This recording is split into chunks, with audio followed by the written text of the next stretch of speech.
Tepat 1 tahun lalu, tanggal 15 Juni tahun 2022, Presiden Republik Indonesia Joko Widodo melantik Hadi Cahyanto sebagai Menteri Agraria dan Tata Ruang Kepala Badan Pertanahan Nasional, dan Raja Juli Antoni sebagai Wakil Menteri Agraria dan Tata Ruang Wakil Kepala Badan Pertanahan Nasional. Terdapat 3 amanat dari Presiden RI yang ditugaskan kepada Menteri ATR Kepala BPN dan Wamen ATR Waka BPN terkait bidang pertanahan dan tata ruang. Antara lain, percepatan pendaftaran tanah sistematis lengkap, penyelesaian sengketa dan konflik pertanahan, termasuk pemberantasan mafia tanah, serta dukungan terhadap pembangunan Ibu Kota Negara Nusantara. Selama setahun ini, Kementerian ATR BPN pun terus melakukan akselerasi program PTSL dengan berbagai macam terobosan, mulai dari peningkatan pelayanan pertanahan, kolaborasi dengan berbagai pihak, hingga mendorong keterlibatan aktif masyarakat.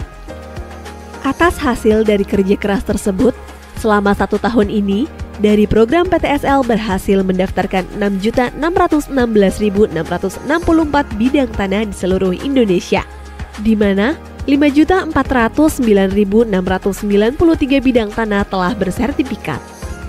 Mengingat betapa pentingnya manfaat memiliki sertifikat tanah, selain sebagai legalitas hukum atas kepemilikan yang sah, sertifikat tanah juga dapat mengurangi potensi terjadinya sengketa atau konflik pertanahan, serta membuka akses permodalan untuk peningkatan ekonomi masyarakat.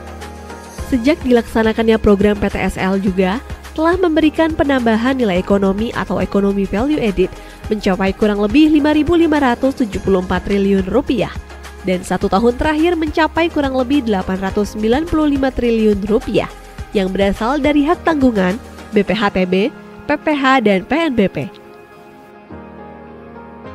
Sebelum adanya program PTSL, pada tahun 2017, jumlah bidang tanah yang baru tercapai hanya mencapai 46 juta bidang tanah. Dari estimasi 126 juta bidang tanah yang ada di Indonesia. Kalau dihitung rata-rata setiap tahunnya, BPN hanya mendaftarkan 500.000 bidang tanah. Apabila pendaftaran tanah ini menggunakan metode lama, maka rakyat harus menunggu lebih kurang 160 tahun lamanya. Berkat program PTSL yang saat ini tercatat jumlah bidang tanah yang telah terdaftar sebanyak 103,1 juta bidang tanah dan 85,8 juta bidang tanah telah bersertifikat. Percepatan program PTSL dimulai dengan menggerakkan partisipasi masyarakat untuk berperan aktif dalam menyiapkan berkas pertanahan secara mandiri. Hal itu berguna untuk membantu petugas pengumpul data pertanahan. Selain itu, Kementerian ATR BPN juga aktif mengkampanyekan gerakan masyarakat pemasangan tanda batas atau gema batas untuk memudahkan petugas ukur dalam melaksanakan pengukuran tanah. Kementerian ATR BPN juga berkomitmen melegalisasi tanah wakaf dan rumah ibadah melalui Gerakan Nasional Sertifikasi Rumah Ibadah dan Pesantren, agar aset tersebut terhindar dari potensi hilang, terkena sengketa atau konflik. Konkretnya, Kementerian ATR BPN telah membuat nota kesepahaman dengan berbagai organisasi keagamaan untuk memudahkan sertifikasi tanah wakaf dan rumah ibadah, sehingga umat beragama dapat melaksanakan kegiatan keagamaan secara aman dan damai.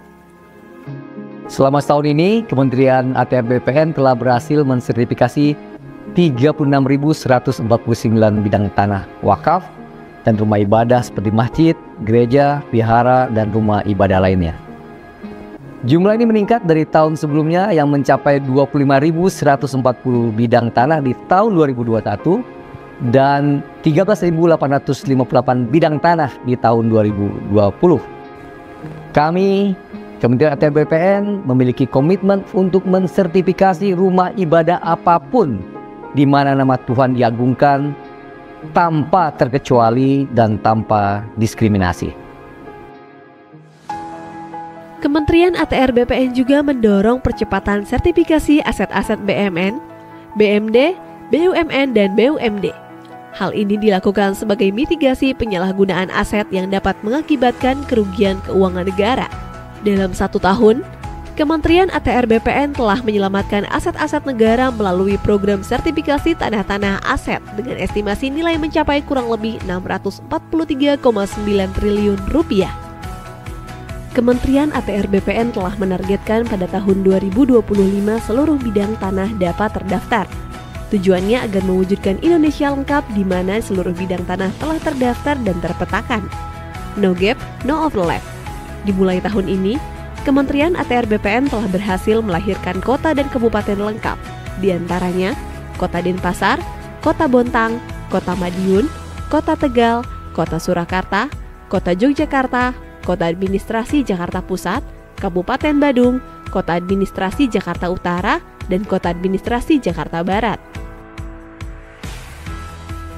Ada sedikit cerita pengalaman saya saat melakukan kunjungan kerja turun ke lapangan di awal menjabat.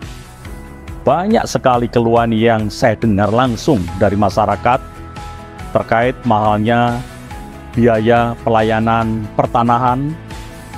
Setelah dilakukan pengecekan, ternyata salah satu penyebab mahalnya biaya karena masyarakat tidak dapat mengurus sendiri permohonannya.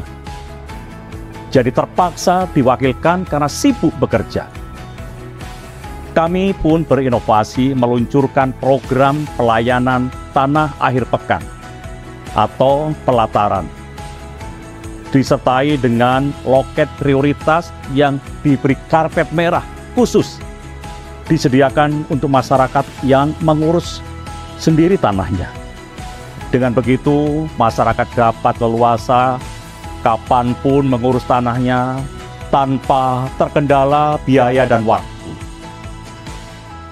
Saat ini, pelayanan pertanahan akhir pekan telah tersedia di seluruh kantor pertanahan yang berkedudukan di ibu kota provinsi dan seluruh kantor pertanahan dengan rata-rata jumlah layanan di atas 2.000 berkas per bulan. Dengan adanya program pelataran ini, diharapkan dapat mencegah praktik calo atau mafia tanah dalam kepengurusan tanah. Di tahun 2023, Kementerian ATR BPN juga meluncurkan 7 layanan prioritas atau lantas. Layanan ini mencakup 79% dari total layanan yang ada di kantor pertanahan. 7 layanan prioritas ini jelas waktu, jelas syarat, dan jelas biaya. 7 layanan prioritas ini terdiri dari pengecekan sertifikat, surat keterangan pendaftaran tanah atau SKPT, hak tanggungan elektronik, roya manual dan roya elektronik, peralihan, pendaftaran SK, serta perubahan hak guna bangunan atau hak pengelolaan menjadi hak milik untuk rumah tinggal, rumah toko, dan rumah kantor. 1 tahun bekerja untuk rakyat, untuk Indonesia.